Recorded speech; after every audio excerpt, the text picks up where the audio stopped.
The hailstones came down like God himself had grown tired of the prairie and decided to break it apart piece by piece. And that was the exact moment Jeremiah Whitaker looked up from his forge and saw the wagon careening down the ridge road with one rear wheel folded inward like a wounded bird's wing. He had been working since before dawn, which was nothing unusual for a man who lived alone and had nothing better to do with his mornings than heat iron and shape it into something useful. His smithy stood at the edge of Caldwell, Kansas in the year 1879, a time when the cattle drive still thundered up from Texas, and the town smelled perpetually of livestock and dust and the kind of ambition that never quite knew where to plant its feet. The smithy was a solid structure, more solid than anything else Jeremiah had built in his 31 years on this earth, which was perhaps the one honest thing he could say about himself. He was good with iron. He was good with horses. Everything else in his life had proven considerably more difficult to master. He set down his hammer and stepped out under the overhang of the smithy's front awning, watching the wagon with his hand shading his eyes, even though the sky was dark and purple with the coming storm. Hail was already bouncing off the hard-packed dirt street, small ones at first, the size of dried peas, and then larger ones that rattled off his tin roof like rifle fire. The horse pulling the wagon was a big chestnut mare in a full panic, ears flat, nostrils wide as open windows, and the woman holding the reins was doing everything right. That was the first thing that caught his attention. She was not screaming, not dropping the reins, not doing any of the things a person who did not know horses would do. She was leaning back into the seat with her whole weight, calling something to the horse in a clear, strong voice that he could not hear over the hail, and she was guiding the panicked animal away from the ditch at the road's edge with steady, deliberate pressure. But the broken axle was going to end her efforts regardless of how skilled she was, because the rear left wheel had buckled entirely now, and the wagon was dragging on its frame, throwing sparks from the iron rim scraping stone, and the whole rig was beginning to fishtail. Jeremiah moved without thinking about it. He pulled on his leather work gloves as he ran, which was a practical habit he could not seem to break even in moments of urgency, and he crossed the distance between his smithy and the road in long strides, positioning himself in the mare's path with his arms out and his voice carrying over the storm. "Whoa now," he said, and he kept saying it, the word becoming a rhythm, low and steady. "Whoa, girl, whoa." The mare tried to shy around him, but he stepped into her space without flinching, catching her bridle with both hands and planting his boots in the streaming mud, using his body weight and the certainty of his grip to tell the animal that something solid existed in the world, that the chaos was not everything there was. The horse fought him for 3 full seconds that felt considerably longer than that, and then she blew out a long, shuddering breath and stood trembling under his hands. The hail came down in earnest then, stones the size of marbles hammering the wagon's wooden side panels and raising welts on the backs of Jeremiah's hands above the cuff of his gloves. He squinted up through the downpour at the woman on the seat. She was younger than he had expected, not young in a way that made her seem fragile or unfinished, but young in the way that meant she had not yet been worn down to something lesser by the particular grinding quality of frontier life. She had dark hair plastered to her face by the rain and hail, and she was wearing a blue traveling dress that had been through considerable difficulty and was showing it honestly. Her eyes were a shade of amber brown that he registered with some startled corner of his mind, before he put the observation away somewhere and focused on the situation. She was bleeding from a cut above her left temple, a thin bright line of red that the rain was diluting down her cheek. "Can you get down?" he shouted over the hail. "I can get down just fine," she called back, and her voice had a quality to it that he would spend a considerable amount of time thinking about later. Not soft, not hard, simply direct, the way good tools were direct, made for a specific purpose and not apologizing for it. She wrapped the reins around the brake handle with quick, efficient knots, and stepped down from the buckboard with the kind of physical confidence that told him She had spent real time in wagons and had not merely been carried around in them as a passenger. She landed in the mud and looked immediately at the broken wheel, then looked at him. "How bad is it?" she asked. "The axle snapped," he said. "Maybe at the spindle I'll have to look, but first we need to get your horse and your wagon under cover before this storm turns your rig into kindling." She nodded once, as if he had confirmed something she had already calculated, and she came around to stand beside the mare's head, talking quietly to the animal while Jeremiah worked the wagon forward by slow degrees toward the wide opening of his smithy. Between the two of them, woman at the horse's head and man at the wagon's tongue, they managed to maneuver the crippled rig under cover before the hail reached its full fury. Inside the smithy, the roar of the storm on the tin roof was tremendous, like standing inside a drum while someone beat it with both fists. The forge cast orange light across everything, and the warmth of it hit her like a hand pressed flat against a cold cheek. She stood for a moment just breathing, and he watched her take inventory of herself the way practical people did, checking her hands, touching the cut on her temple, and examining the blood on her fingertips with an expression of calm assessment. "That needs cleaning," he said, gesturing toward the cut. "I'm aware," she said. "My name is Mary Dalton. I was headed for a land claim north of town. My husband filed on it 18 months ago." She paused, and something moved behind her eyes that was too contained to be called grief but was clearly in the same family. "He passed in March. Cholera. I'm going to work the claim myself." Jeremiah absorbed this information. He took off his hat, which was something he did when he was uncertain what else to do, and he said, "I'm sorry for your loss, Mrs. Dalton. I'm Jeremiah Whitaker. This is my smithy." "I could see that," she said, and the corner of her mouth moved in something that was not quite a smile but was clearly in the neighborhood of one. He found a clean cloth and a tin basin and poured water from the pitcher he kept on the workbench shelf, and he offered these to her without overcomplicating the gesture with unnecessary words. She took them and cleaned the cut on her temple with the same efficient brevity she seemed to apply to everything. He turned back to examine the wagon's axle, crouching low and running his hands along the damage, feeling the break in the iron with practiced fingers. "It snapped clean," he said. "That's actually better than a crack. A clean break can be reset with a proper sleeve and new iron. I can have it done by tomorrow morning if I work tonight." He heard her stop moving behind him. "What will you charge?" she asked, and her voice was careful in a way that told him the question mattered more than she was letting on. He considered the broken axle. He considered the woman standing in his smithy with rain drying in her hair and a fresh cut on her temple, and the particular quiet weight of a widow who had decided to keep going even when stopping would have been entirely understandable. He thought about what iron cost and what his time was worth and what the right number was. $3, he said. "That covers the iron and my time." There was a pause. "That's less than it should be. Take it or leave it, Mrs. Dalton." Another pause, and then, "I'll take it, Mr. Whitaker. Thank you." The hailstorm blew through by late afternoon, leaving the town of Caldwell damp and battered and smelling of churned earth and bruised grass. Mary Dalton's mare was settled into the small corral behind the smithy with hay and water, which Jeremiah provided without making a production of it, and Mary herself had walked to the town's only boarding house, run by a widow named Eunice Pratt, to arrange a room for the night. Jeremiah worked the forge alone that evening, heating iron and drawing it out and working it around the broken axle shaft with the steady mechanical focus that had always been his best quality and sometimes his worst, because it left him alone inside his own head for hours at a stretch, and his own head was not always comfortable company. He thought about Mary Dalton's voice saying, "I'll take it, Mr. Whitaker," with that careful dignity. He thought about the way she had handled her panicked horse in the middle of a hailstorm.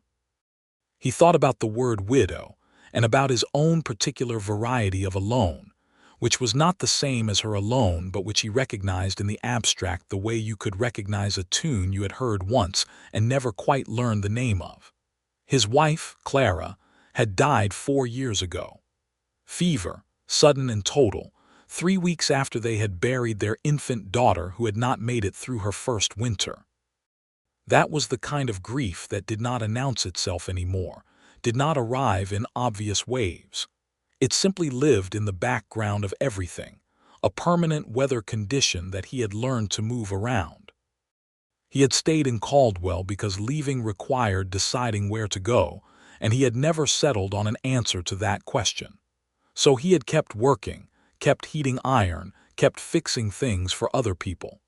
He finished the axle repair just after midnight. He set it to cool and banked the forge and went asleep on his cot in the back room of the smithy, and if he dreamed, he did not remember it. Morning came in stages, the sky going from black to purple to the particular clean pale blue that followed hard storms, and Jeremiah was up with it, drinking coffee from a blackened tin cup and looking at the finished axle repair in the early light. The work was good. It was always good when he had the night to himself and nothing to distract from it. Mary Dalton arrived at the smithy at 7 in the morning precisely, which told him she was a person who believed in punctuality as a form of respect. She was wearing different clothes, a brown work dress that was considerably more practical than the traveling dress had been, and her dark hair was pinned back with a no-nonsense efficiency that somehow made her eyes more noticeable. The amber color of them was clearer in the morning light. They were the color of good whiskey, which he thought and then immediately felt was an odd thing to think about a woman he had met the previous day. "You finished it," she said, crouching to examine the axle repair with the careful attention of someone who had spent enough time around working equipment to know the difference between good work and decoration. She ran her fingers along the iron sleeve he had fitted around the brake, testing its seating, her brow creased in honest evaluation. "It's solid," he said. "Yes, it is," she agreed, standing. "This is fine work, Mr. Whitaker." "Jeremiah," he said before he had consciously decided to offer it. She looked at him for a moment. "Mary," she said. They got the wheel refitted together, which was not a small job and required both of them. Mary held the jack handle and Jeremiah worked the wheel back onto the spindle, and they moved around the repair with the kind of physical coordination that required trust, or at least the willingness to trust, and somewhere in the middle of it Jeremiah noticed that they did not get in each other's way. They understood, without discussing it, where each of them needed to be. When it was done, Mary paid him $3 silver from a small leather purse she kept inside her dress pocket, and they were the kind of dollars that represented a real portion of what she had, which made receiving them feel more like a transaction between equals than charity felt on either side. "The claim is about 4 miles north," she said, putting the purse away. "On Persimmon Creek." He knew the area. Good land, decent water, rolling grass that would support cattle or crops, though the winters came hard from the north. "Good claim," he said. "My husband picked it," she said, and that flat factual quality was back in her voice, the way she said it without either flinching or performing. "He was a good judge of land. He was 28 years old." Jeremiah said, "I'm sorry, Mary." She nodded, accepting the condolence the way she seemed to accept everything, without excess and without rejection. Then she loaded the last of her traveling goods back into the wagon bed, hitched the mare to the rigging, and climbed up to the seat. "Thank you for last night," she said, looking down at him from the seat, "and for the fair price. Be careful on the north road," he said. "The storm will have washed out the low crossing at Persimmon Creek. You'll need to come in from the ridge." She looked at him with those amber eyes and said, "How do you know that crossing?" "I fish there in the summer," he said, which was the truth and felt oddly like more of a revelation than it should have been. She smiled then, for the first time properly, and it reorganized something in the landscape of his morning in a way he did not immediately have words for. "Thank you, Jeremiah," she said, and she chucked the mare forward and drove out of his smithy into the clean blue morning. He stood in the doorway and watched the wagon until it turned north at the end of the main street and disappeared. And then he went back to his forge and picked up his hammer, and he stood there for a long moment without bringing it down on anything, which was something he had not done in 4 years. 3 days passed. On the 4th day, Ben Aldridge came into the smithy needing a new shoe on his old gray gelding, and while Jeremiah worked, Aldridge leaned against the post and talked in the casual, meandering way he always talked, and somewhere in the middle of it, he mentioned that the widow woman out on the Persimmon Creek claim was having a time of it.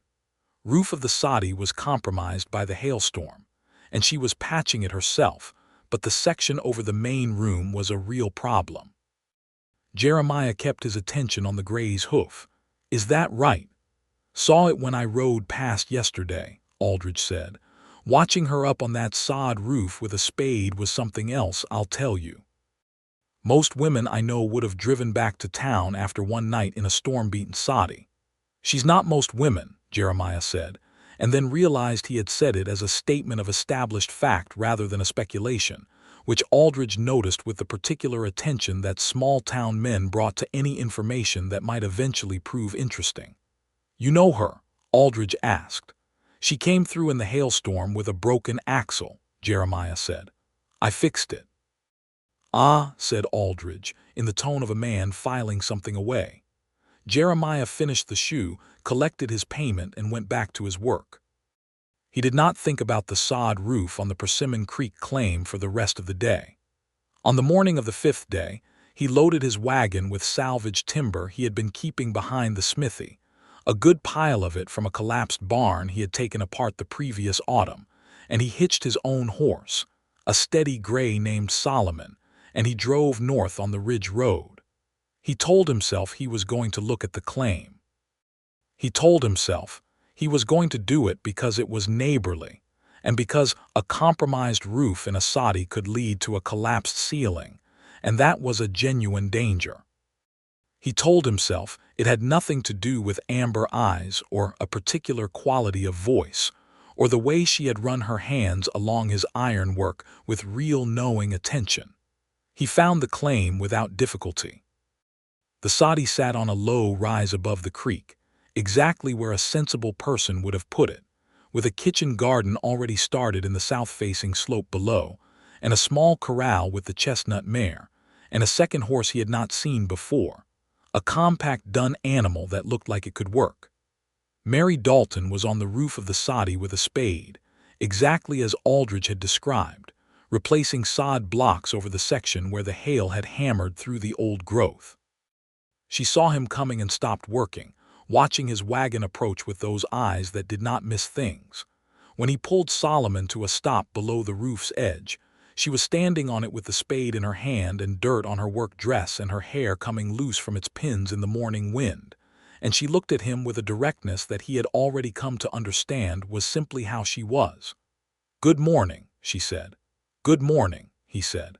"I have timber. Thought I could shore up that section properly, put some real support under the sod. It'll hold better than patches." She looked at the timber in his wagon bed. She looked at him. She was silent long enough that he understood she was deciding something about this moment, about what it meant and what to do with it. "Have you eaten breakfast?" she asked. "No," he said. "Come inside," she said. "I'll make coffee. Then we can talk about the roof." The inside of the soddy was small but organized with the particular precision of a person who understood that limited space required thoughtful management. There was a cookstove against the back wall, a rough table with 2 chairs, a bed with a good quilt folded at its foot, and shelves along one wall with provisions arranged in labeled containers. A window cut in the east wall let in morning light. The floor was packed earth, covered with a piece of canvas that served as a rug, and there was a wooden trunk beside the bed that she had clearly brought from wherever she had come from, something older and more traveled than the rest of the sparse furnishings. She made coffee in a tin pot on the stove and put out bread and a small crock of butter without commentary, and they sat at the table, and she asked him where he was from originally, which was a question that opened something practical in the conversation. He told her about Ohio, about learning ironwork from his father, about coming west in 1869, with a restlessness he had never fully diagnosed. He told her about settling in Caldwell and about the smithy, and about the cattle drives that brought work and the off-seasons that were quiet enough to hear himself think whether he wanted to or not. She told him about Missouri, about growing up on a farm near Independence, about marrying Daniel Dalton when she was 22 and he was 25, about the plan they had built together over 3 years of saving and talking and dreaming about land of their own. She told him these things in the same, even voice she used for everything, but he was beginning to understand that evenness was not absence of feeling. It was the shape that strength took when feelings had been tested thoroughly enough. "You were married," she said, not quite making it a question. She had noticed, he supposed, the particular quality of a man's solitude that came from having had company and lost it. 4 years ago, he said, Clara, and before that our daughter. She was 3 months old. Mary was quiet for a moment in the way that real listening produced, not searching for the right thing to say but actually holding what had been said. Then she said, "I'm sorry for that, Jeremiah." "Thank you," he said. They finished the coffee and went to work on the roof. He cut and fitted the timber supports while she worked alongside him with competence that he found continuously surprising, not because he expected women to be incompetent, but because the specific quality of her competence, the way she anticipated the next step without being told, the way she used her strength efficiently rather than fighting the work, was not a thing he had seen often in anyone of either sex. They worked well together. The roof took most of the day, and by the time the sun was angling orange toward the western horizon, the soddy had a solid supported structure above its main room that would last through winters considerably worse than what Kansas usually threw at people. He cleaned his tools and packed them back into his wagon, and she brought him a wrapped bundle of corn bread for the drive back, which he accepted. "What do I owe you for the timber?" she asked. "Nothing," he said. "I was going to burn it eventually. It's more use here."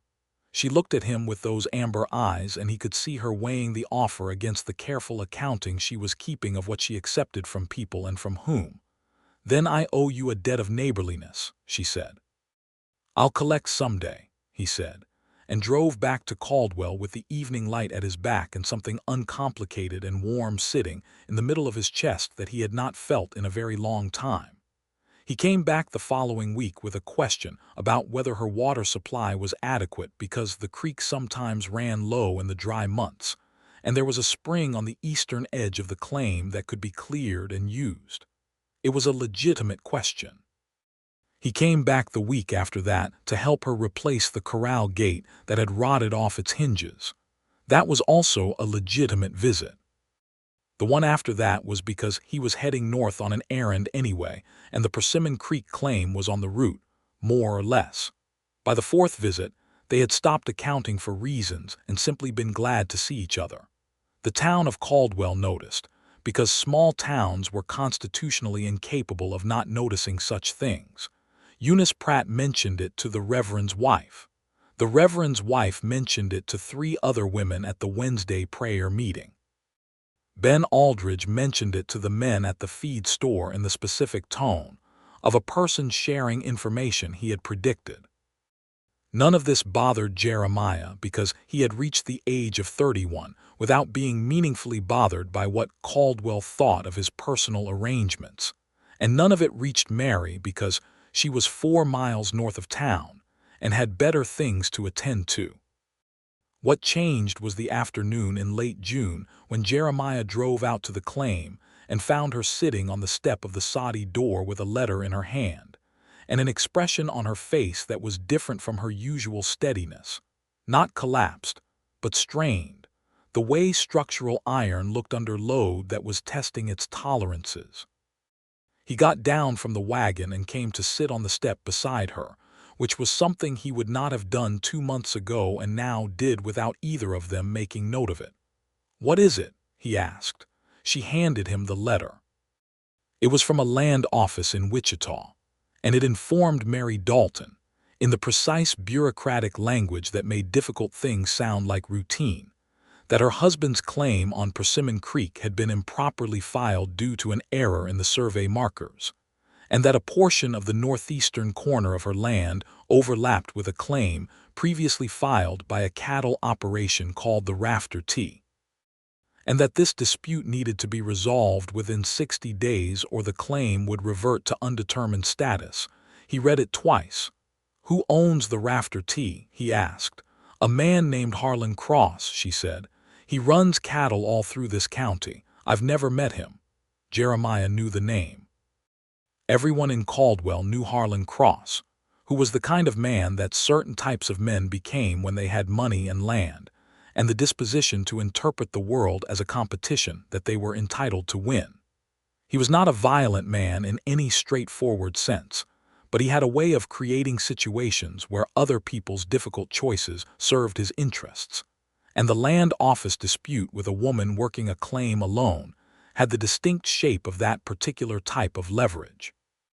"You need a lawyer," Jeremiah said. "Lawyers cost money," Mary said. "I know a man in Wichita who does land work. His name is Foster. He's fair and he's good."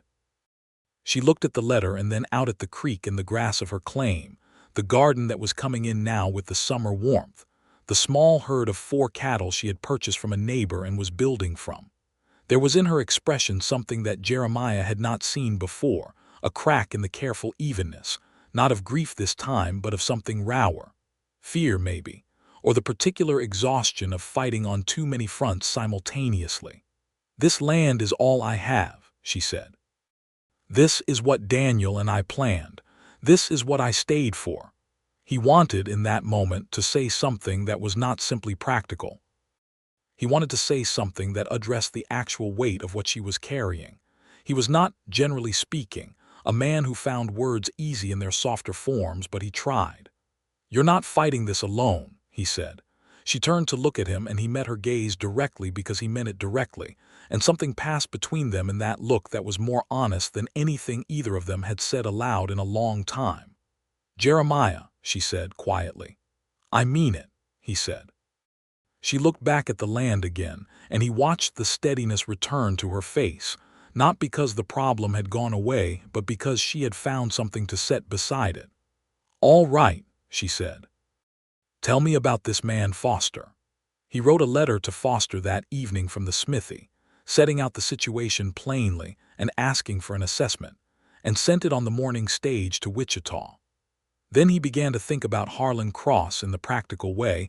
He thought about problems that needed solving, turning the situation over in his mind the way he turned metal, looking for the point where the right application of force would achieve the right result without destroying the thing you were trying to shape. What he had not expected was Harlan Cross to come to him first. Cross appeared at the smithy 6 days later on a good sorrel horse, a man in his mid-40s with the wide set of a man who had spent real time on horseback, and the kind of expensive clothing that wanted you to know money was not an issue. He had 2 riders with him who stayed on their horses by the door while Cross came inside with his hat in his hands, which was either politeness or performance. "Whitaker," he said, extending his hand. "I'm Harlan Cross." Jeremiah shook it and said nothing, which was a technique he had found useful. "I understand you've been spending time out at the Dalton claim," Cross said pleasantly. "Good land up there. It's a shame about the filing error." "These things happen." "They do," Jeremiah agreed. "I'm prepared to be reasonable about the dispute. Survey errors are costly and time-consuming to litigate. I'd rather settle it neighborly." Cross smiled. The smile had practice in it. "I'm offering to purchase the northeastern portion outright at fair market value. The widow keeps her house and most of her acres. I get the water rights on the north side that I need for my summer grazing. Everyone walks away satisfied." Jeremiah looked at Cross steadily. "And if she doesn't sell?" Cross spread his hands. "Then we litigate, and that takes money and time that neither of us has to spare." He kept the pleasantness in his voice. "I'd really rather not put a widow woman through the expense of a court fight." "I'll pass along your offer," Jeremiah said. "You do that," Cross said, and put his hat back on and left. Jeremiah drove out to the claim that afternoon and told Mary what Cross had said, word for word, without editorializing. She listened with her hands folded on the table, and when he finished she was quiet for a long moment. "He wants the water rights," she said. "Yes. Without the north side water in a dry summer, my cattle can't drink." "I know." She unfolded her hands and put them flat on the table. "He's not being generous. He's trying to cut out the part that makes the rest of it viable and calling it a settlement." "That's how I read it," Jeremiah said. She looked at him. "What do you think I should do?" He was glad she asked, not because he needed to be consulted, but because the asking was its own form of trust. One equal person asking another equal person for their honest reading of a hard situation. "Fight it," he said. "The letter from Foster should come soon. If the original survey markers can be challenged, you may have a stronger position than Cross is representing. He came to offer you a settlement before you had legal advice. That tells me he's not entirely comfortable with his position." A slow look of something entered her eyes. Possibility, maybe, or the recalibration of a person who had been braced for a smaller fight. "Then I'll fight it," she said. The letter from Foster arrived 12 days later and was considerably more encouraging than anyone had dared to hope. The original survey had in fact been conducted by a contractor who had been found, in 3 subsequent cases, to have made systematic errors in his marker placements. There were grounds to challenge the Rafter T's claim to the northeastern corner, and Foster believed that, with proper documentation and a resurvey by a qualified party, Mary's filing would be upheld. This process took 2 months, during which Jeremiah drove to Wichita once with Mary to sit across from Foster in his small office and watch Mary Dalton talk about her land with a clarity and a precision that made Foster straighten in his chair and begin taking careful notes. She knew every boundary, every natural marker, every conversation Daniel had had with the original surveyor. She had kept every document. Cross backed down before it reached a formal hearing. Not with grace, not with acknowledgement of error, but with the lateral movement of a man who had calculated the odds and found them unfavorable. Foster's letter arrived in late August informing Mary Dalton that the dispute had been withdrawn, and her claim was confirmed in its entirety. She was at the corral when Jeremiah rode in with the letter, and when she read it, she stood absolutely still for a long moment, and then she pressed the letter against her chest and looked out at the creek and the rolling grass of her land in the early autumn light, and her eyes were bright in a way that was not entirely accounted for by the morning sun. He got down from Solomon and stood beside her at the corral fence and said nothing because nothing was required, and they stood together looking at her land in a silence that had entirely stopped being uncomfortable somewhere in the weeks and months behind them. "This was Daniel's dream," she said quietly. "But it's mine now too. That's not disloyal. I thought for a long time that it might be, but I've decided it's not." "It's not," Jeremiah said. She turned to look at him, and the morning light was fully on her face, and he thought that whatever he had been doing for the past 4 years, whatever version of surviving and enduring and getting from one day to the next he had been performing, had been a preparation for this. For standing beside this particular woman in the autumn light of a confirmed claim with everything finally pointing forward. "Jeremiah," she said. "Mary," he said. There was a pause that belonged to neither of them exclusively. Then she said quietly, "I think I need to tell you something I've been working out for a while." "All right," he said. "I didn't expect this," she said. "I came to Kansas to work a land claim and keep the promise I made to Daniel about the life we were going to build. I didn't come here to find anyone or to want anything for myself beyond the land and the work. And then you showed up in my hailstorm and fixed my wagon and wouldn't take a fair price for it, and showed up with timber and spent every other week on my roof, or my fence, or my water supply. And I kept telling myself that was just the way neighbors were in this part of the country." He waited. "But I'm an honest person," she said, "and the honest thing is that I look forward to your visits more than I look forward to anything else. And when you're not here, I catch myself thinking about something I want to tell you. And when you are here, the day feels different than it does when you're not." He was looking at her face and she was looking at his, and he felt the solidity of the smithy floor under his feet, except that he was not in the smithy. He was standing at a corral fence in the autumn sun, and the world was doing the particular thing it sometimes did, which was to hold very still so you would not miss the important moment passing through it. "I feel that too," he said. "I've felt it for a while." She nodded, as if confirming something. Then she said, "I'm not ready for anything hasty." "I'm not a hasty man," he said. "I know," she said. "That's one of the things." They were both quiet for a moment, letting the plainness of what had just happened sit between them without either smothering it with overstatement or dismissing it with understatement. Then she said, "Would you like to stay for supper?" "Yes," he said. She made a supper of venison stew and cornbread with the economical skill she applied to everything domestic, and they sat at the small table in the soddy with the lantern burning and the autumn wind outside, and they talked for 3 hours about things they had not yet told each other, which turned out to be considerable. He told her about Clara with a fullness he had not achieved in 4 years of trying to talk about it to the various well-meaning people who had attempted to offer comfort.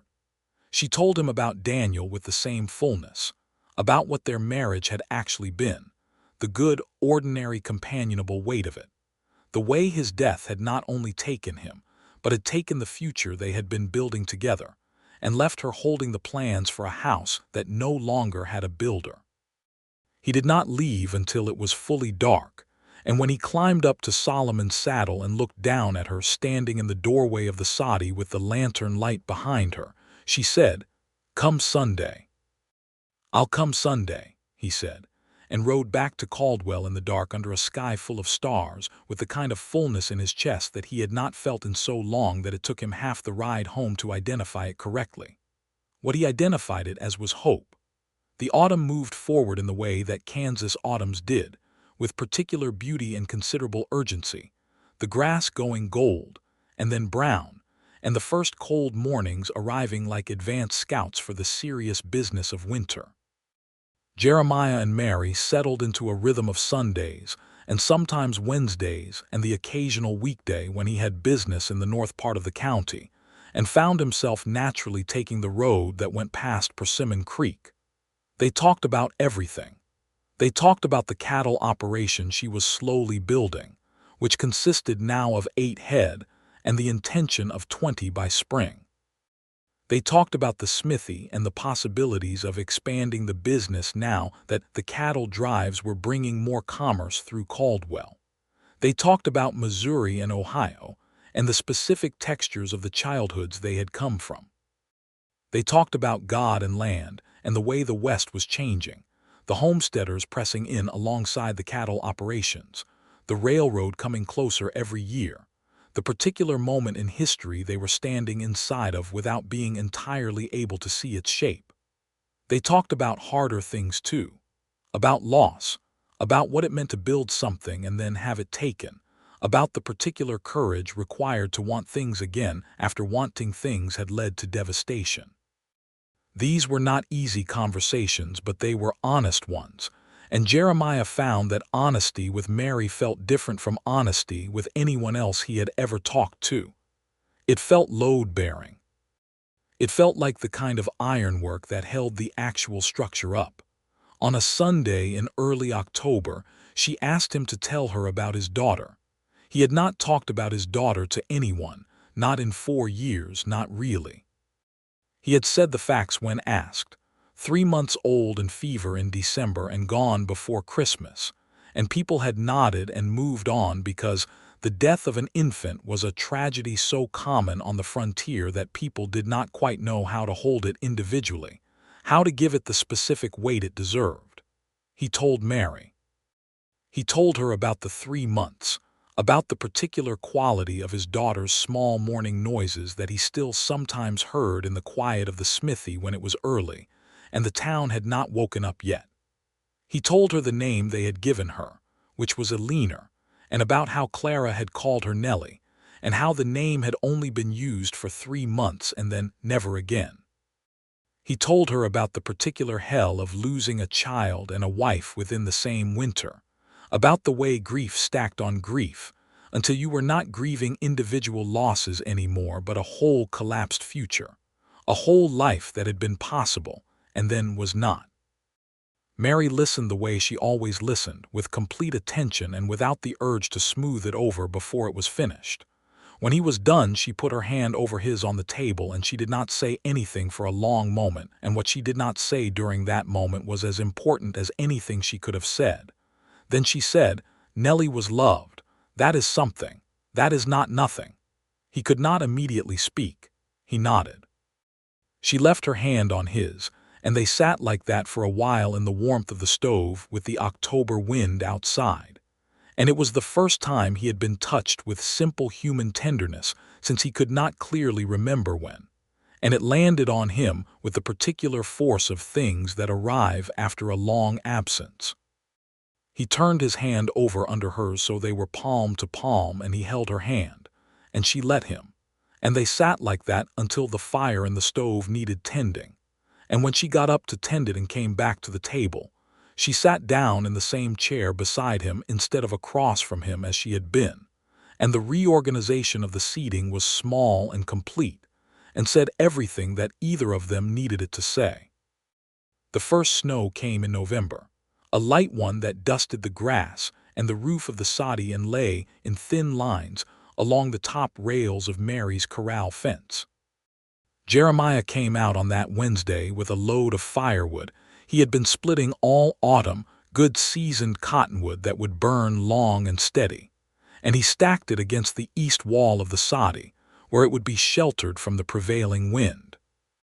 She came out to help him carry the wood and stack it, and at one point they were both reaching for the same piece of log and their hands touched on the wood, and they both stopped, and he looked at her face, and it was very close to his in the cold November air, her breath a small cloud between them, her eyes that clear amber color in the winter light. He kissed her. Not tentatively, not by accident, but deliberately after a half-second where the decision was made and the commitment was total, and she kissed him back with the same quality of deliberateness, no apology in it, no surprise, as if they had both been waiting for the moment with the patience of people who had learned the hard way that good things required you to be ready for them when they arrived. When they stepped back, they looked at each other in the snowlight. "I've been thinking about doing that since October," he said. "I've been thinking about it since before October," she said. He laughed, which was not something he did often and which felt in that moment like oxygen. She smiled the smile that reorganized things. "Come inside," she said. "I'll make coffee." They talked that evening about what they were and where it was going, in the practical, direct way that both of them had, which was one of the things they shared that made talking to each other feel possible. Neither of them was interested in pretending the situation was simpler than it was, and neither of them was interested in inventing complications that did not exist. They were two people who had survived considerable difficulty and come out the other side still capable of wanting things. They were two people who were good together in the specific ways that mattered over the long term. They worked well side by side. They did not crowd each other. They were honest. They made each other laugh in the small, ordinary ways that built up over time into something real. "I'm not in a rush," Mary said, "but I want you to know that this is not something casual for me." "It's not casual for me either," Jeremiah said. "I know," she said. "I just needed to say it plainly." "I appreciate plain," he said. "I know that too," she said. "It's another of the things."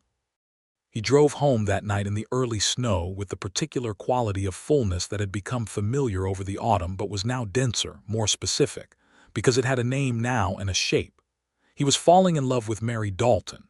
He had been probably since the hailstorm, since she had handled her panicked horse with steady hands in the middle of chaos, since she had crouched in his smithy and run knowing fingers along his ironwork. He was, he thought, going to ask her to marry him. Not yet. She had said she was not in a rush, and he believed her and respected it.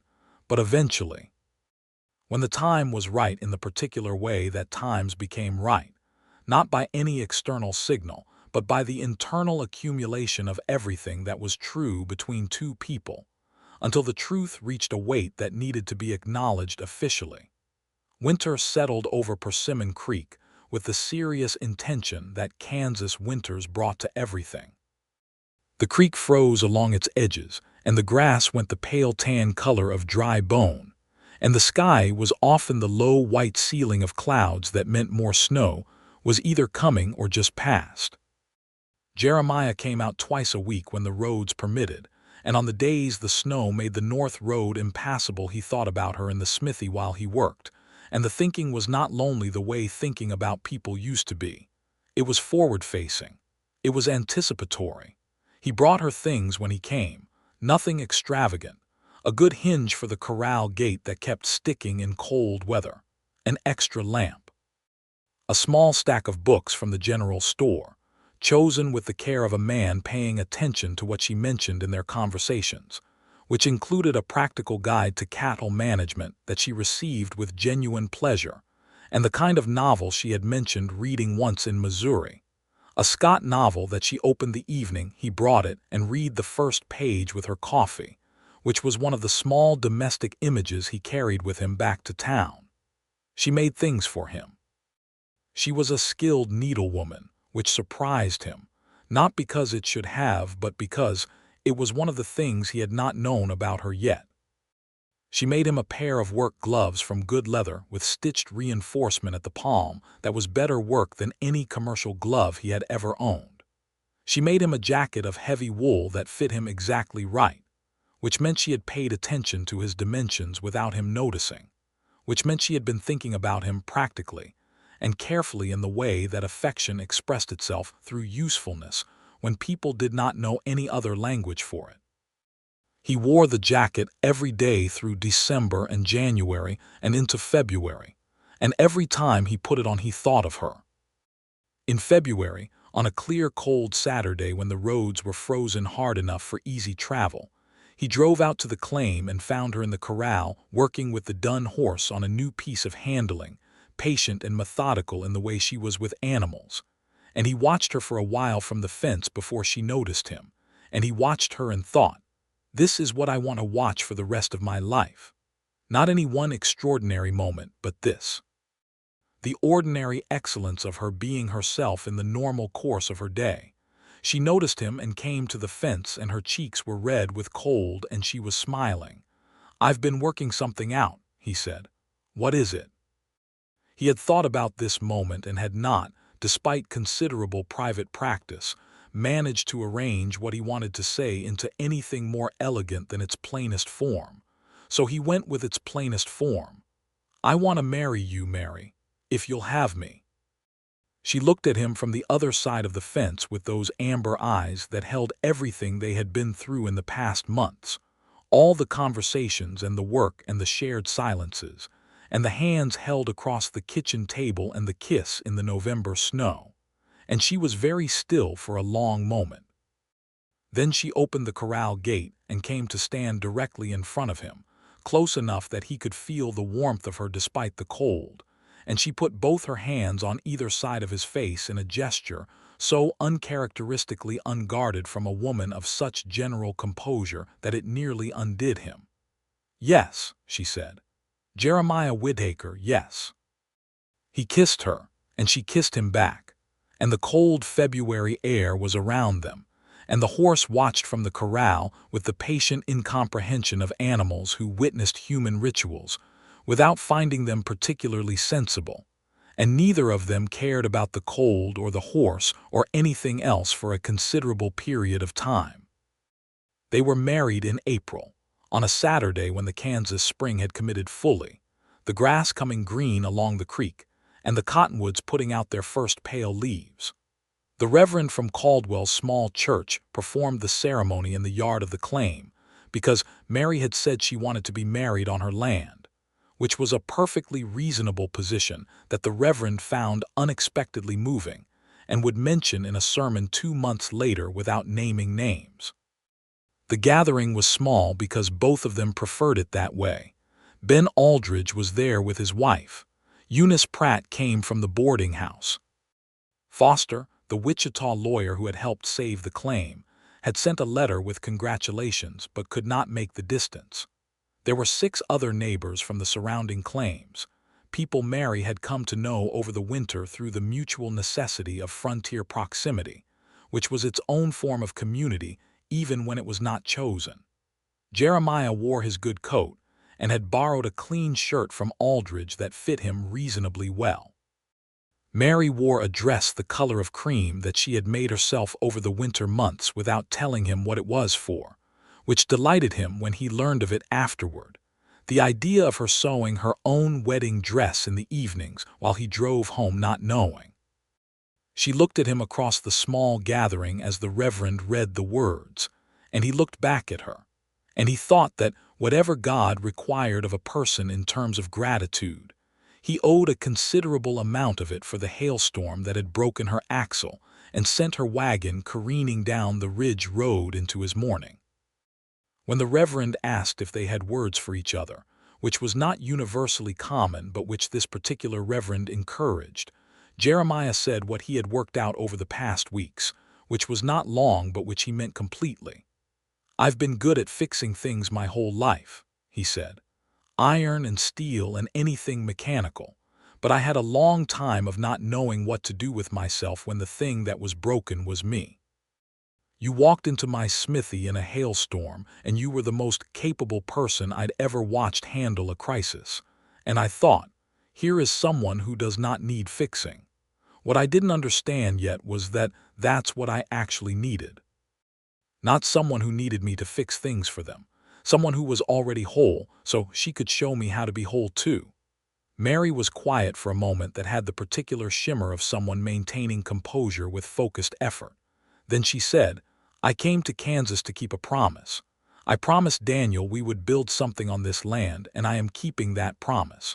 But I've learned this year that keeping a promise to the past does not mean closing the door on the future. You taught me that. Not by telling me. Just by showing up with timber and a fair price for ironwork and the particular way you listen when someone talks, like what they're saying actually matters to you. I love you, Jeremiah Whitaker. That is the most useful thing I know how to say." The Reverend finished his words. They were pronounced husband and wife to the small gathering of people and the spring grass of Persimmon Creek and the long Kansas sky above everything. Eunice Pratt cried, which she would later deny. They ate together afterward, a spread that the neighboring women had contributed to in the tradition of frontier gatherings, where the community's generosity expressed itself in food because food was the most honest gift.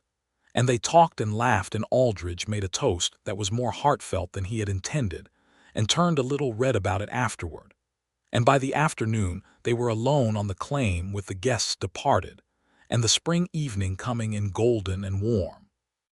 He had moved his essential belongings out to the claim 2 weeks earlier, leaving the smithy in the care of a young man named Thomas Webb, who had come asking for work in March, and had turned out to have genuine aptitude for ironwork. Jeremiah would continue the smithy, driving into town on working days, but the claim on Persimmon Creek was home now. They sat on the step of the soddy door in the April evening, his arm around her shoulders and her head tilted slightly toward him, and watched the light go off the creek and the grass settle into the blue-gray of dusk. "We should think about expanding the house," he said. "The soddy is solid, but it's small." "I've been thinking about that," she said. "There's good stone along the east bank of the creek. We could build out from the soddy's south wall." "I had the same thought," he said. She turned to look at him. "Of course you did," she said, and the smile came full and warm. "You think about the structure of everything." "Someone has to," he said. "Yes," she agreed. "Someone does." The first summer of their marriage was the particular kind of beautiful that came from two people discovering the domestic texture of daily shared life, which was different from courtship in every small way. He was a man of early mornings and careful habits, up before dawn and methodical in his work and his preparation for work. She was also an early riser, but her mornings moved differently, starting slower, building toward the day through the ritual of coffee, and a few minutes of sitting with whatever she was reading or thinking before the work of the ranch took over. They accommodated each other's habits without drama, which was the particular skill that made sharing a small dwelling with someone possible. He learned to have coffee ready before he left for the smithy because she would be up by then, and the coffee waiting was a small kindness that required nothing from either of them, and built up over hundreds of mornings into something solid. She made sure the evening meal was always enough for two even when he was late coming back from town, holding it warm on the stove without comment, because lateness at the forge was not personal, it was iron. The cattle herd grew to 15 by summer's end, and the garden produced abundantly, and they sold the surplus at the Caldwell market on alternating Saturdays, Mary managing the books with the same precision she applied to everything financial, Jeremiah bringing in the smithy income, the two economies combining into something that was cautiously, honestly prosperous. The stone addition to the house they began in late summer and completed before the first snow, working on it together on weekends and evenings, Jeremiah laying the stone and Mary mixing mortar with the same willingness to do whatever the task required that he had loved about her from the beginning. The new room gave them a separate sleeping space from the main living area, and a proper front room where the old soddy's main space had been, and the house began to feel like the kind of place that had been built to last rather than to get by. In September, Mary told him she was expecting. She told him in the morning over coffee, in the plain, direct way she told him everything important, watching his face with those amber eyes to see how he received it. He sat very still for a moment and she waited, and then he reached across the table and took both her hands in his, and held them, and was quiet for another moment that was full of things neither of them needed to put into words. "Are you well?" he asked. "I'm well," she said. "Are you frightened?" She considered this honestly. "A little, you." "More than a little," he said. She squeezed his hands. "We'll manage," she said. "We're good at managing." He thought about Nellie. He thought about that first terrible December in Caldwell when he had lost both Clara and the daughter they had only just begun to know. He thought about it and held it and let it be what it was, a real fear rooted in real loss, and then he set it beside the present reality, which was Mary's hands in his and the morning light through the window of the house they had built together, and the particular determined quality of a woman who had fixed a Hailstorm wagon and disputed a land claim and sewed her own wedding dress without telling anyone. "Yes, we are," he said. "We're very good at managing." The pregnancy was not easy.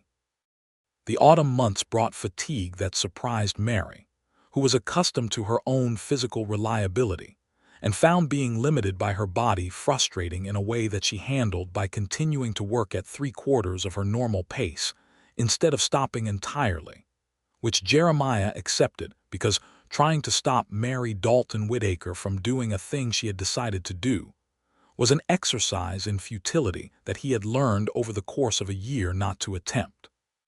He simply made sure he was nearby and took more of the heavy work without making a production of it. He also made more trips to Caldwell than strictly necessary, stopping at the doctor's office to ask quiet questions of Dr. Hewitt, who was a thorough and sensible man with real medical training, and who gave Jeremiah honest answers delivered without unnecessary alarm, which was what he needed. He told Jeremiah what was normal and what was not, what to watch for, when to come immediately, and these conversations settled into Jeremiah's knowledge like structural iron settling into a proper footing. December brought snow, and the slowing of the cattle work, and the quieter interior rhythms of winter. They read together in the evenings, which had become one of the things Jeremiah valued without having expected to, sitting beside each other near the stove with books or the newspaper from Wichita, occasionally reading passages aloud when something struck one of them as worth sharing. He was not a man who had thought much about reading before Mary. He was becoming one. She put books in his hands and watched him read them with the same attention she brought to everything she found worthwhile, and the books opened things in him that the years of solitary smithy work had kept dormant, not new things exactly, but old things that had been waiting to be acknowledged. The baby came on a Thursday morning in January, 1881, when the snow was deep around the house, and the creek was frozen solid, and the world outside was the quiet white of a serious Kansas winter. Dr. Hewitt had come out 2 days earlier when the first signs had appeared, at Jeremiah's insistence and Mary's tolerant acceptance of his insistence, and he had stayed in the guest area of the house through the interim, which was the kind of foresight that Jeremiah was glad he had managed. It was a boy. He arrived loud and furious, which Dr.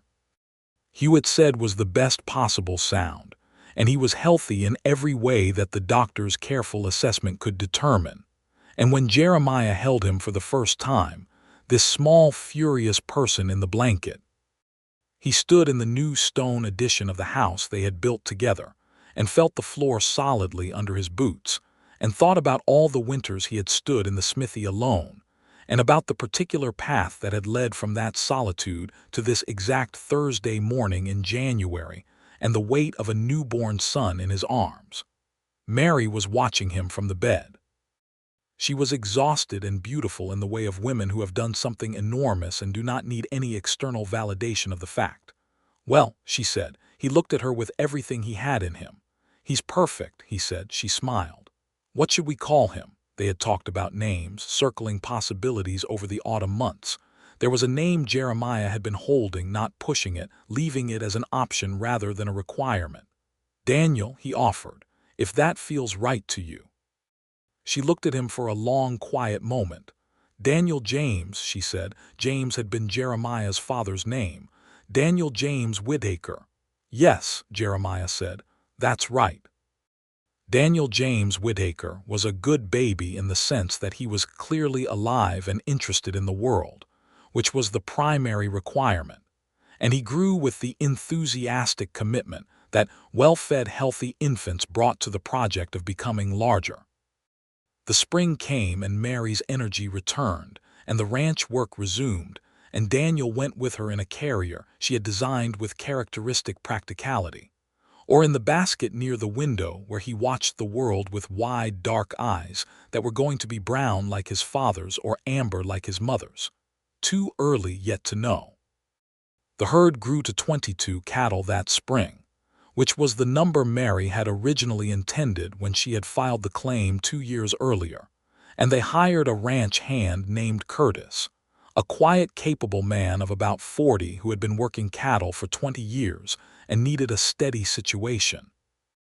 And he took the small bunk they had built in the addition and became part of the rhythms of the Persimmon Creek claim with the matter-of-fact integration of a person who was good at his work and did not make it complicated. The smithy prospered too, with Thomas Webb now a full partner in everything but the name, handling the day-to-day while Jeremiah came in 3 days a week and took the larger contracts himself. They talked about making Webb a formal partner and decided it was the right thing, so they did it. Aldridge's wife held a supper for the community that autumn, and Jeremiah and Mary went into town for it, leaving Daniel with Curtis, who was secretly excellent with babies in the way that certain self-sufficient men were and would never admit. At the supper, sitting among the people of Caldwell with Mary's hand in his under the table, Jeremiah listened to the talk of the territory and the railroad coming and the changing shape of things, and he thought about the year 1879, when he had stood alone in the smithy in the early morning with nothing in the day except iron and the silence after Clara and Alina, and about how entirely different 1881 looked from that vantage point. Not because the grief was gone. It was not gone. It was part of him and would always be, and Mary's grief for Daniel Dalton was part of her in the same permanent way, and they had both understood from early on that this was not a problem to be solved but a truth to be carried, and that carrying truths together was one of the definitions of a life shared with integrity. But the grief sat beside things now. It sat beside the weight of a son in your arms, and the smell of coffee in the morning, and the sound of a woman's voice reading aloud in the evening, and the sight of 22 cattle moving through October grass beside a creek that ran cold and clear and was entirely yours. It sat beside love, which turned out to be the most structural thing he had ever worked with, more load-bearing than iron, more precise than any measurement he had ever made, and which, unlike iron, did not hold its shape despite heat, but actually grew stronger under it. The following year, Daniel took his first steps in the front room of the stone and sod house on Persimmon Creek, lurching from the chair to the stove with enormous determination, and the complete disregard for risk that characterized very small humans. And both of his parents watched with the particular joy that is available only to people who had reasons to fear they would never see it. Mary was expecting again by the summer of 1882, which she told Jeremiah in the same way she had told him the first time, at the table over coffee in the morning, watching his face for his honest response. He received it the same way, with both her hands in his and a sustained moment of quiet that said more than available words. "Are you all right?" he asked. "Completely," she said. "Better than last time. I feel stronger." "You were plenty strong last time," he said. "I know," she said. "But I feel even stronger now." He believed her. He had spent 3 years watching this woman, and he had learned to read her accurately, and what he read was true. She was stronger. Not because the intervening years had been easy, because they had not always been, but because she had grown into the life she was building with the same deliberateness with which she had built it, and it fit her properly now, the way work gloves fit when they had been made for specific hands. The second baby was a girl. She arrived in February with considerably less drama than her brother's entrance, as if she had observed from available evidence that making a calm entry was a reasonable choice, and she was small and serious, and had her mother's amber eyes from the very beginning, which was not common in newborns but was undeniably the case. They named her Clara, after Jeremiah's first wife, because Mary had suggested it, and he had looked at her with the particular expression of a man for whom the right kindness at the right moment still had the power to reach places that nothing else reached. "She deserves to be remembered," Mary had said simply, "and I think she'd be glad this name was given to a girl who's going to be loved." Clara Whitaker grew up alongside her brother in the specific, wildly different way of siblings. Daniel loud and physical and deeply interested in horses and cattle and anything that moved. Clara quieter and observational, and already, at age 2, possessed of an organizational intelligence that led her to arrange her toys in systems that made internal sense only to her and possibly to her mother, who watched with fond recognition. Jeremiah built a proper second bedroom from the stone expansion, working on it through the summer of 1883, and it had 2 small windows that looked out toward the creek, and he built the beds for it himself from cottonwood timber, sturdy and clean, with no unnecessary decoration and excellent joinery, which was the way he built everything.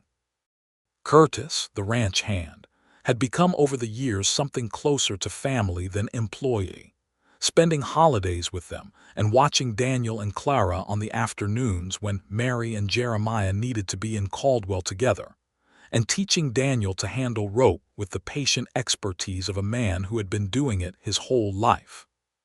The town of Caldwell grew through the early 1880s, as Kansas towns did in this period, with the railroad bringing commerce and new settlers, and the particular energy of a place that had not yet decided what it would become. The smithy grew with it, and Webb's partnership proved as solid as Jeremiah had expected, and the business that had supported one quiet solitary man now supported the Whitaker household and the Webb household in Curtis, and Thomas Webb's apprentice, a 16-year-old from a farm family west of town, who was learning the trade with the specific hunger of a boy who had found his calling. Jeremiah trained the boy on weekday mornings when he was in town, the way his father had trained him, with patience and repetition, and the expectation that accuracy mattered more than speed, and found in the teaching a satisfaction he had not anticipated. The way knowledge passed forward had a particular quality of completion to it. In the evenings on Persimmon Creek, in the stone house that had grown from the small soddy Mary had arrived to find battered by a hailstorm, in the house where 2 children slept in the rooms they had built for them, Jeremiah and Mary sat together in the front room with the lamp burning, and talked about what they were building, and what came next. They talked about Daniel's future, which at age 3 already contained strong opinions about horses. They talked about Clara's future, which at age 1 contained strong opinions about everything. They talked about the claim and the cattle, and whether the addition on the north side of the house was structurally sound enough for the family they were becoming, or whether they needed to extend it further. They talked about the way the railroad was changing the cattle trade, and what that meant for Caldwell and the surrounding ranches. They talked about the territory potentially becoming a state, which Kansas already was, but Oklahoma to the south was opening, and the world kept expanding westward, and they were part of that expansion whether they thought about it in those terms or not. They talked about love, not always in those words, but in the accumulated conversations that together amounted to the same declaration, the daily sustained attention of two people who had chosen each other with full knowledge of what choosing someone meant, and had not for one moment regretted the choice. On the evening of their 5th anniversary, April 1884, they sat on the step of the house's front door in the spring air, the same step where Jeremiah had first sat beside her when she had the land office letter in her hand, and listened to the creek running high with snowmelt and the cattle moving in the pasture below and the particular nighttime sounds of the prairie settling into dark. 5 years, she said. 5 years, he agreed. Do you know what I was thinking about today? She said. Tell me. I was thinking about that hailstorm, she said. I've thought about it a lot over the years. I've thought about what would have happened if the axle had broken a mile further up the ridge away from town, or if you had been away that morning, or if the storm had been just light enough that I'd gotten the horse calmed and driven on without stopping. He listened. I was going to lose this whole fight by myself, she said. Not because I wasn't capable, but because there is a kind of capable that isn't enough when you're fighting on every front at once. The claim, the roof, the cross lawsuit, the winter. You showed up for all of it, not by taking it over, by just being there. You showed me how to be somewhere again, he said. For years I spent in that smithy being nowhere. Just existing from one thing to the next with nothing in front of me that mattered. You came in out of a hailstorm and handled your panicked horse better than most men I know, and I thought, here is someone who is actually in her life, and I wanted to be in mine again. She leaned into him, her shoulder against his, her face turned up toward the stars that were appearing now in the dark blue of the spring evening sky. I fixed your axle, he said. You fixed my axle, she agreed. You fixed everything else, he said. She was quiet for a moment and then she said, we fixed each other. He put his arm around her shoulders, and she settled into his side the way she had over 5 years of evenings become entirely accustomed to settling, with the complete comfort of a person who has found the place they fit. In the house behind them, Daniel was asleep in his room with the 2 windows that looked toward the creek, one arm flung over his face in the way he slept that was entirely his father's habit, the particular abandonment of a person who trusted the night completely. Clara slept in the same room, smaller and more tidy even in sleep, hands folded at her chest as if organizing something even in her dreams.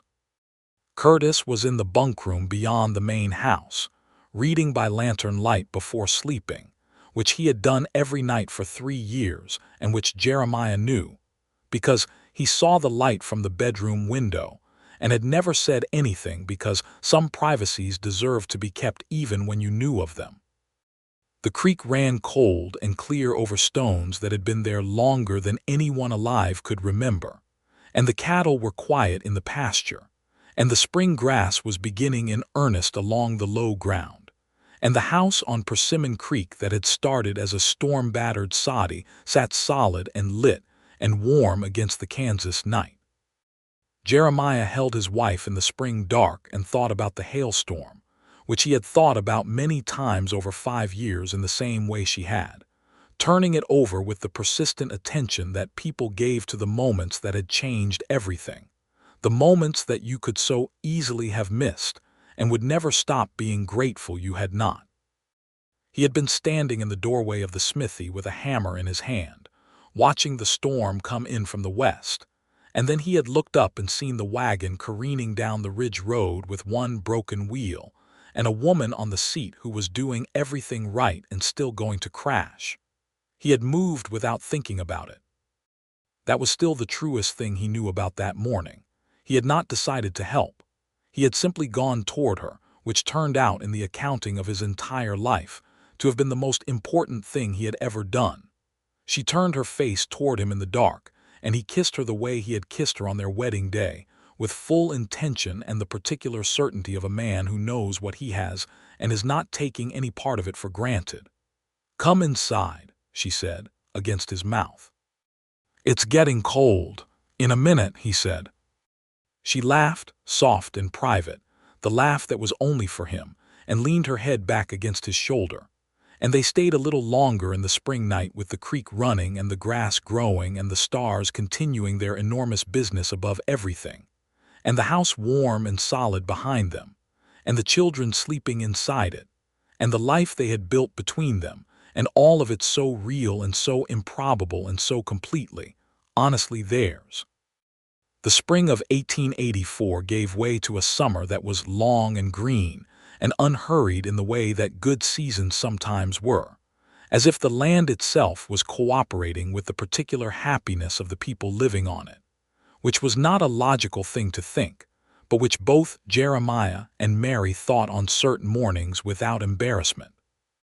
Daniel grew tall that summer with the sudden urgency of 4-year-old boys, and became obsessed with the horses in the way that would turn out to be permanent, spending every spare hour at the fence of the corral talking to them, or sitting on the fence rail watching them, with an intensity of attention that was inherited clearly from his mother. Jeremiah began teaching him the names of the different parts of a horse, which Daniel learned with the speed of a child learning a thing that mattered to him, filing the information away with the same organizational seriousness that Clara applied to her toys. Clara at 2 was becoming more herself every month, which was a considerable self.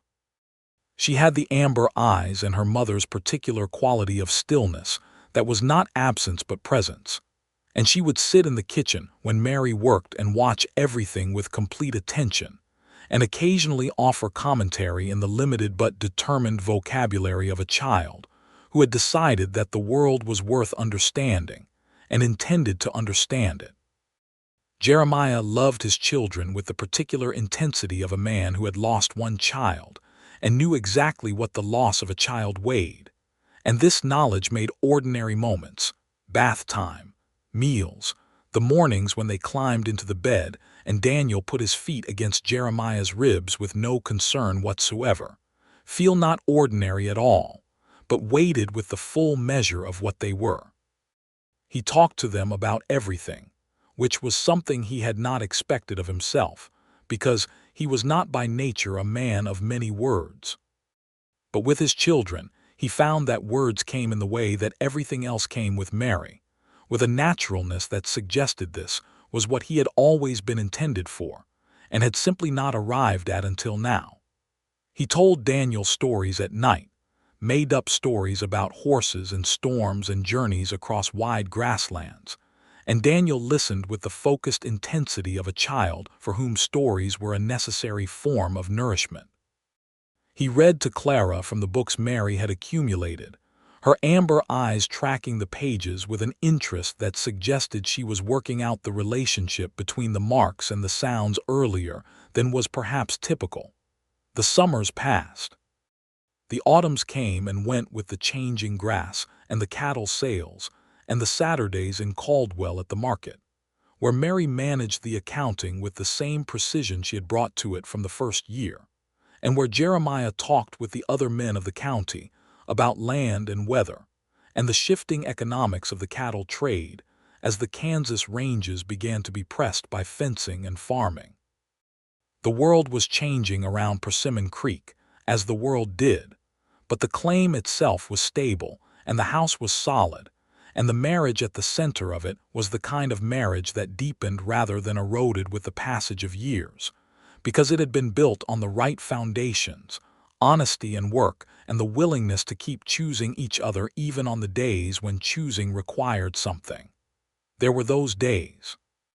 Days when the work was hard and the money was tight, and one of the children was sick, and the cattle market was poor, and Jeremiah came home tired, and Mary was already tired, and the convergence of these facts made the evening feel thin and difficult.